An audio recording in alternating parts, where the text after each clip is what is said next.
Hello, hello, hello. Welcome to an OBS tutorial on how to get a keyboard overlay. First things first, if you guys just want to leave a like and comment down below for me for the algorithm, I'd really appreciate it. And then next thing I want to go ahead and do is head over online and look up NOH board OBS. And then on the OBS website, you'll see an approved NOH board. And just go to download.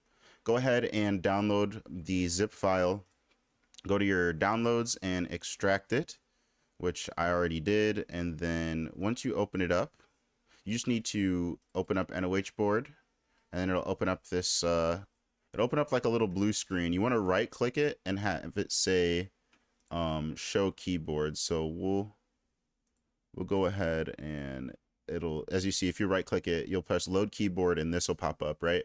You want to click on the JOAO7YT, and then it'll give you a bunch of different options to choose from.